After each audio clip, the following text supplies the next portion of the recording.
Shri Abraham, doctor Abraham, ഈ മന്ത്രിയുടെ പ്രതികരണമടക്കം ഞങ്ങൾ ഈ വാർത്തയുടെ ഭാഗമായി ഉൾപ്പെടുത്തിയിട്ടുണ്ട്.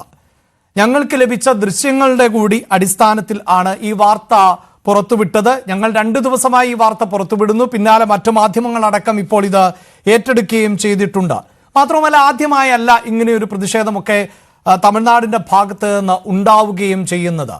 യഥാർത്ഥത്തിൽ തമിഴ്നാട്ടിലേക്ക് കൊണ്ടുപോയി ഈ മാലിന്യങ്ങൾ നിക്ഷേപിക്കുന്നത് മന്ത്രി പറഞ്ഞ ആ 2 ഏജൻസികളാണോ? എല്ലാവർക്കും നമസ്കാരം. മന്ത്രി പറഞ്ഞ പ്രസ്താവനയില് കുറച്ച് സത്യമുണ്ട്, കുറച്ച് തെറ്റുമുണ്ട്.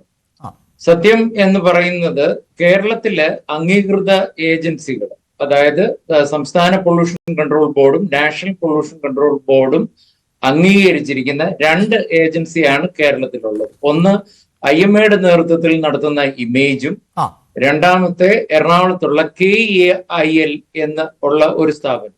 ഇങ്ങനെ 2 സ്ഥാപനങ്ങളിലായിട്ട് ആണ് ബയോമെഡിക്കൽ മാലിന്യം ട്രീറ്റ് ചെയ്യുന്നത്. ട്രീറ്റ് ചെയ്യുക എന്ന് ഉദ്ദേശിക്കുമ്പോൾ ശാസ്ത്രീയമായ രീതിയിൽ ഈ ബയോമെഡിക്കൽ വേസ്റ്റിനെ നിർമ്മാർജ്ജനം ചെയ്യുക എന്നുള്ളതാണ് ഉദ്ദേശിക്കുന്നത്. ഇമേജ് ഒരു ദിവസം 55.8 ടൺ ട്രീറ്റ് ചെയ്യുമ്പോൾ KAIL എന്ന് പറയുന്ന സ്ഥാപനം ഏതാണ്ട് 15 ടൺ വേസ്റ്റ് ആണ് ഒരു ദിവസം കൈകാര്യം ചെയ്യുന്നത്. ആശുപത്രിയിലെ മാലിന്യങ്ങൾ മൊത്തത്തിൽ എടുക്കുമ്പോൾ അതിന്റെ ഒരു 15% മാലിന്യം മാത്രമേ ബയോമെഡിക്കൽ വേസ്റ്റ് മാലിന്യങ്ങൾ ഉണ്ടാകുന്നു. ബാക്കി 85% ജനറൽ വേസ്റ്റ് ആണ്. ഈ 15% ബയോമെഡിക്കൽ വേസ്റ്റിനകത്ത് ഇൻഫെക്ഷ്യസ് വേസ്റ്റും ഹസാർഡസ് വേസ്റ്റും ഉണ്ടാവും.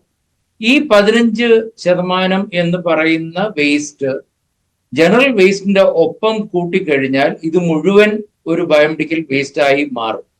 അപ്പൊ ഈ 15% ബയോമെഡിക്കൽ മാലിന്യങ്ങൾ കേരളത്തിലുള്ള 20,000-ൽ പരം ഹെൽത്ത് കെയർ ഇൻസ്റ്റിറ്റ്യൂഷൻസിന്റെ കവർ ചെയ്യുന്നത് ഇമേജ് എന്ന് പറയുന്ന സ്ഥാപനമാണ്.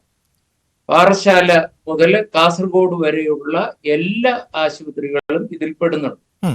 മോഡേൺ മെഡിക്കൽ ഹോസ്പിറ്റൽസ് മാത്രമല്ല, ഇതിനകത്ത് ഹോമിയോ, ആയുർവേദം, യുനാനി, ലാബ് ടെക്നീഷ്യൻസ്, ഡെന്റൽ എല്ലാം തന്നെ പെടുന്നുണ്ട്. അതുപോലെ തന്നെ നമ്മുടെ പാലിയേറ്റീവ് കെയർ സെന്റേഴ്സ് ഉണ്ട്, ഡൊമസ്റ്റിക് വീടുകളിൽ നിന്ന് എടുക്കുന്നുണ്ട്, ലേഡീസ് ഹോസ്പിറ്റലിൽ നിന്ന് എടുക്കുന്നുണ്ട്. അങ്ങനെ പല മേഖലകളിൽ നിന്നും എടുക്കുന്നതാണ് ഈ 20,000 ഹെൽത്ത് കെയർ ഇൻസ്റ്റിറ്റ്യൂഷൻസ് എന്ന് പറയും.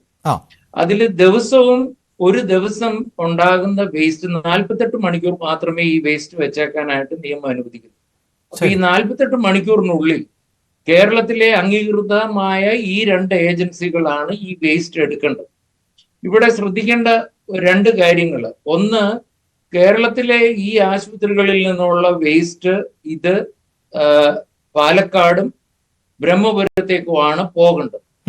ഈ സ്ഥലങ്ങളിലേക്ക് പോകാതെ ഇതിനകത്ത് ഇടനിലക്കാരായിട്ട് ചിലർ പ്രത്യക്ഷപ്പെടുകയും ബയോമെഡിക്കൽ വേസ്റ്റ് എന്നുള്ള അതിൽ നിന്നും പ്ലാസ്റ്റിക് വേസ്റ്റ് അവരെ മാറ്റിയിട്ട്, അതായത് റെഡ് കാറ്റഗറി വേസ്റ്റ് എന്ന് പറയും ഞങ്ങളുടെ ഭാഷയിൽ. ഈ റെഡ് കാറ്റഗറി വേസ്റ്റിൽ നിന്നും പ്ലാസ്റ്റിക് അവരെടുത്തതിന് ശേഷം ബാക്കിയുള്ള വേസ്റ്റ് ഈ ഇങ്ങനെയുള്ള സ്ഥലങ്ങളിൽ കൊണ്ട് നിക്ഷേപിക്കുന്ന ഒരു തെറ്റായ പ്രവണത കുറച്ച് നാളുകളായിട്ട് കേരളത്തിൽ കണ്ടുവരുന്നു.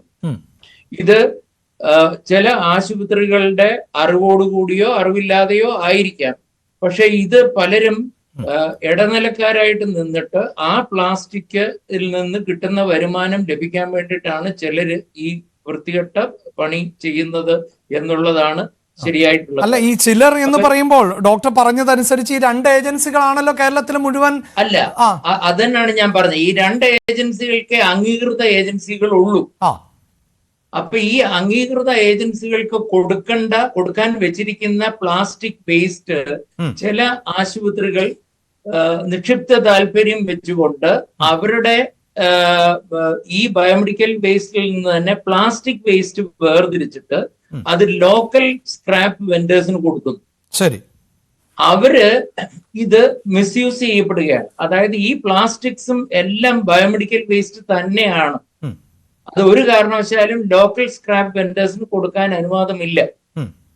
രണ്ടാമത്തെ ഒരു കാര്യം, ചില ആശുപത്രികളില് ഈ ഇപ്പൊ നമ്മുടെ കേരളത്തിലെ കണക്കെടുത്താൽ ഈ 20,000 ഹെൽത്ത് കെയർ ഇൻസ്റ്റിറ്റ്യൂഷൻസ് അല്ല ശരിയായിട്ടും ഉള്ളത്. ആ ഈ രണ്ട് സ്ഥാപനങ്ങളിലും മെമ്പർഷിപ്പ് അഫിലിയേഷൻ എടുക്കാത്ത കുറെ ആശുപത്രികൾ ഇവിടെ വേറെയുണ്ട്. ശരി. അങ്ങനെയുള്ളവരുടെയും ശരിയായിട്ടുള്ള ശാസ്ത്രീയമായിട്ടുള്ള ഒരു നിർമ്മാർജ്ജനമല്ല നടന്നുകൊണ്ടിരിക്കുന്നത്. അപ്പോൾ ഇതിൽ പ്രതിസ്ഥാനത്ത് സർക്കാരിനും പൂർണ്ണമായും പറഞ്ഞൊഴിയുന്നതിൽ എന്തർത്ഥമാണുള്ളത്? അതായത് ആരോഗ്യമന്ത്രി പറഞ്ഞത് സർക്കാരിന് ഒരു പങ്കുമില്ല ഇതിൽ എന്നാണ്. ഒരു കാരണവശാലും സർക്കാരിന് ഇത് കൈയൊഴിയാനായിട്ട് സാധിക്കത്തില്ല. ബിക്കോസ് ഈ സർക്കാരിന്റെ ആശുപത്രികളിൽ നിന്നുള്ള വേസ്റ്റും ഞങ്ങളാണ് എടുത്തുകൊണ്ടിരിക്കുന്നത്. മെഡിക്കൽ കോളേജ്, ഗവൺമെന്റ് ആശുപത്രികള്, ഹോമിയോ ഡിസ്പെൻസറികള്, താലൂക്ക് ഹോസ്പിറ്റൽസ്, ഗവൺമെന്റ് ഡിസ്പെൻസറി, ഇവിടുന്ന് എല്ലാം ഉള്ള വേസ്റ്റ് നമ്മളാണ് എടുക്കുന്നത്.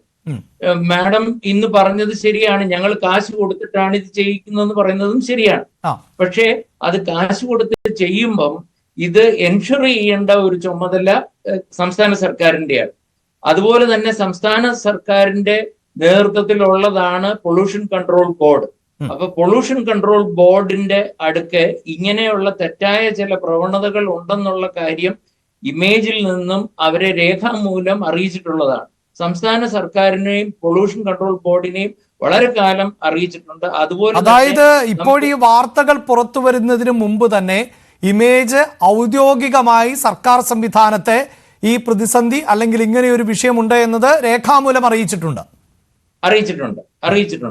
അതുപോലെ തന്നെ മറ്റൊരു കാര്യം, ഈ മാതിരിയുള്ള നടപടികൾ നടക്കുന്നു എന്നുള്ളതിന്റെ പേരിൽ കോടതിയിൽ വരെ കേസ് വന്നിട്ടുണ്ട്. ഗ്രീൻ ട്രിബ്യൂണൽ, നിങ്ങൾക്ക് അറിയായിരിക്കും, ഗ്രീൻ ട്രിബ്യൂണലിൽ ഇതിന്റെ പേരിൽ കേസ് വരികയും, അതായത് ഏതോ വഴിയോരങ്ങളിൽ നിന്ന് ഇങ്ങനെയുള്ള ബാഗുകൾ കണ്ടെടുത്തു എന്നും പറഞ്ഞിട്ട് കേസ് ഉണ്ടാകുകയും ഗ്രീൻ ട്രിബ്യൂണൽ കർശനമായ നിർദ്ദേശം പൊല്യൂഷൻ കൺട്രോൾ ബോർഡിന് നൽകുകയും ചെയ്യുകയുണ്ടായിട്ടുണ്ട്.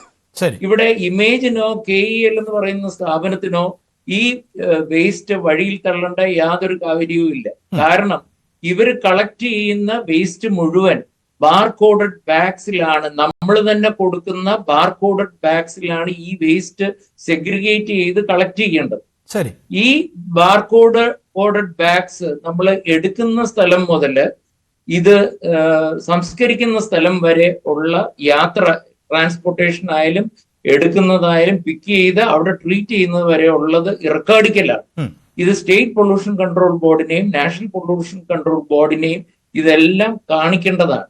അപ്പൊ ഈ ബാർകോഡഡ് ബാഗ്സ്, ഒരു ബാഗ് റോഡിൽ കിടന്നാൽ ആ ബാഗ് ആരുടെയാണെന്ന് വ്യക്തമായിട്ട് ആ ബാർകോഡഡ് ബാഗ് നോക്കിയാൽ നമുക്ക് അറിയാനായിട്ട് സാധിക്കും.